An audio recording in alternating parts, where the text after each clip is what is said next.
For 80 years, my family had lived on the same piece of land. It wasn't a mansion. It wasn't a luxury estate. It was 82 acres of rolling pasture, an old farmhouse, a weathered red barn, and generations of memories. My grandfather bought the land in 1946 after returning from the war. My father grew up there. I grew up there. Every fence post had a story. Every oak tree had witnessed birthdays, weddings, and family reunions. Then one morning, everything changed. A luxury housing development appeared just beyond our eastern fence. Within a year, dozens of expensive homes surrounded our property. Then came something even worse. The Homeowners Association. At first, they ignored us. We weren't part of their neighborhood. Our land had existed decades before they ever poured a single sidewalk. But Karen, the HOA president, didn't like looking at our farm. She said our tractors ruined the community image. She complained about our horses, our chickens, even the smell of fresh-cut hay. Every week another complaint arrived. None of them had any legal authority. I ignored every single one. Until one Tuesday morning, 3 black SUVs rolled slowly up my gravel driveway. 3 men stepped out wearing expensive suits. Each carried a leather briefcase. Behind them stood Karen, smiling like she'd already won. I walked onto the porch. One lawyer adjusted his tie. "Mr. Walker." "Yes." "I'm attorney Richard Collins." He pointed toward the other 2. "This is attorney Michael Ross and attorney Stephen Blake." Karen folded her arms. "We're here to discuss your immediate removal from this property." I actually laughed. "I'm sorry. You must have the wrong address." Richard handed me a thick folder. "The Homeowners Association has determined your property violates community standards." I flipped through the papers. Hundreds of pages. Property surveys. Legal notices. Demand letters. Then I reached the final page. It demanded I vacate my family's land within 30 days. I looked back up. "You people are serious." Karen smiled. "Very. Our residents invested millions. Your farm lowers property values. We're prepared to pursue every legal option." I couldn't believe what I was hearing. My family owned this land before your entire neighborhood existed. Richard cleared his throat. "According to our legal interpretation, there are easement issues and zoning complications." Michael added confidently, "If you cooperate now, this can remain civil." I leaned against the porch railing. "So let me understand. You drove 30 miles with 3 attorneys to tell me to leave land my grandfather bought 80 years ago." Karen stepped forward. "Exactly. And if you don't cooperate, we'll see you in court." She expected panic, fear, maybe even tears. Instead, I smiled, not because I wasn't worried, but because there was one tiny detail none of them knew. I looked Richard directly in the eyes. "When exactly is court?" He answered immediately. "Next Thursday." "Excellent. I'll be there." Karen looked confused. "No lawyer." I shook my head. "I won't need one." The 3 attorneys exchanged amused looks. One actually chuckled. Karen whispered loudly enough for everyone to hear. "He's already giving up." They climbed back into their SUVs. As they drove away, I walked inside, past family photographs, past my grandfather's military medals, past my father's old workshop. Then I unlocked a small wooden cabinet. Inside hung a black judicial robe, still perfectly pressed, still carrying the official court insignia, because before retiring to manage the family farm, I had spent 27 years serving as a state circuit judge. The following Thursday, those 3 lawyers would discover exactly who they'd chosen to intimidate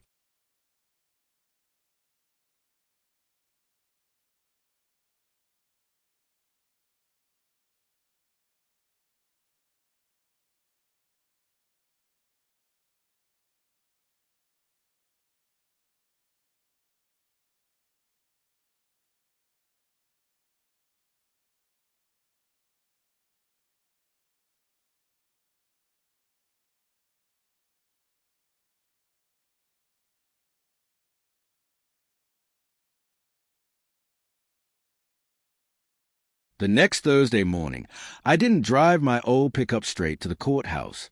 I stopped at a small diner across the street first. The waitress recognized me immediately.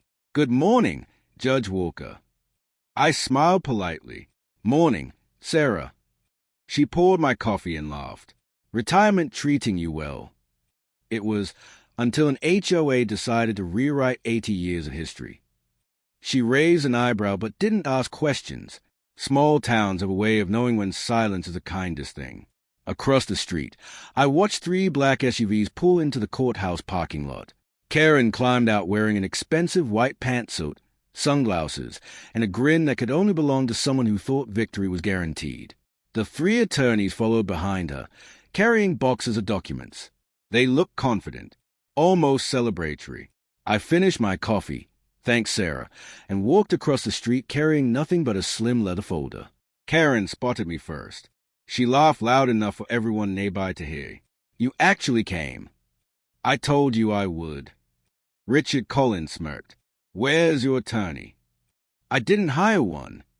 Michael Ross whispered to Stephen Blake. "This should be over in 10 minutes." Karen folded her arms. "I hope you've already packed your farmhouse." I simply smiled. "We'll see." Inside the courthouse, the hallway buzzed with lawyers, clerks, deputies, and people waiting for hearings. The HOA team marched confidently toward Courtroom 3. I followed several steps behind. As we waited outside the courtroom doors, Karen couldn't resist one final jab. "You know, after today, those horses will finally be gone. They smell terrible." I looked at her calmly. "My grandfather used to say something." She rolled her eyes. "What?" "Never mistake confidence for ownership." She laughed. "I have no idea what that means." "I know." The courtroom doors opened. The bailiff stepped outside. "Counsel, please enter." Richard led the group inside. Karen followed proudly. I remained in the hallway. Richard turned back. "Well, aren't you coming?" "In a moment." He shrugged. "Suit yourself." They walked in. The courtroom slowly filled. Karen sat in the front row wearing the smile of someone already planning a celebration dinner. The 3 lawyers arranged their files neatly on counsel table. The clerk organized the case docket. Everyone waited. 1 minute, 2 minutes. Then the bailiff stood. "All rise." Every person in the courtroom stood. Karen turned toward the judge's entrance with complete confidence.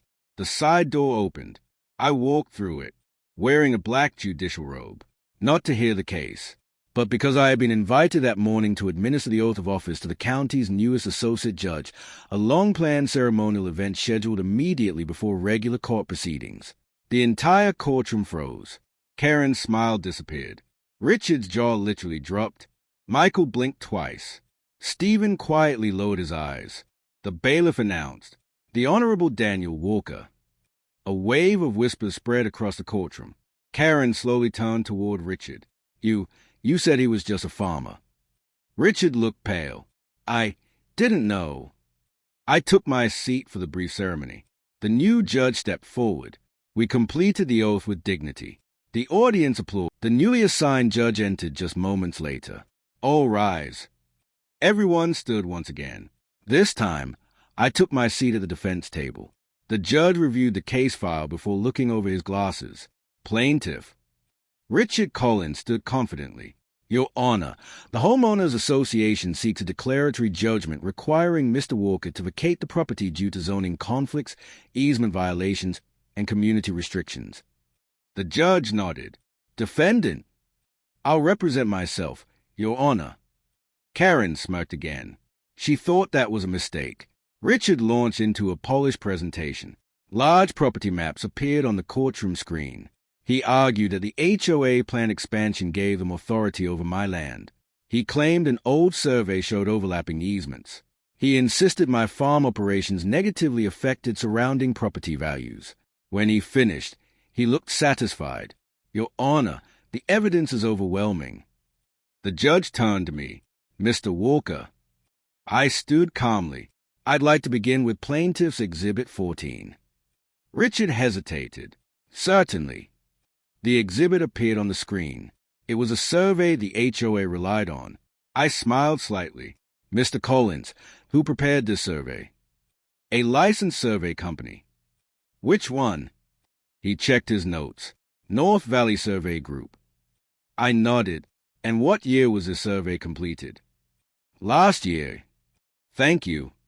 I opened my leather folder. Your Honor, I'd like to submit Defendant's Exhibit 1. The bailiff handed copies to the judge and opposing counsel. Richard's expression changed instantly. It was an original county survey from 1947. Stamped, recorded, certified, signed. The judge studied it carefully. This predates a subdivision by nearly 75 years. Yes, Your Honor. I continued. I'd also like to submit Defendant's Exhibit 2. The courtroom projector displayed another document, the original deed. It clearly established permanent property boundaries that had never changed. Richard quickly flipped through his papers. His confidence was fading. I wasn't finished. Defendant's Exhibit 3. A certified letter from the county planning office. The judge read silently for nearly a minute. Then he looked directly at Richard. Counsel. This states the HOA has absolutely no jurisdiction over Mr. Walker's property. Richard swallowed hard. Your Honor. The judge raised a hand. I'm speaking. The courtroom fell silent. The judge continued reading. Then he frowned. Interesting. I remained silent. The county also warned the HOA 6 months ago that any attempt to regulate this property would have no legal basis. Karen slowly turned toward Richard. You told me we could win. Richard avoided eye contact. I took one final document from my folder. Defendant's Exhibit 4. The judge accepted it. Within seconds, his eyebrows rose.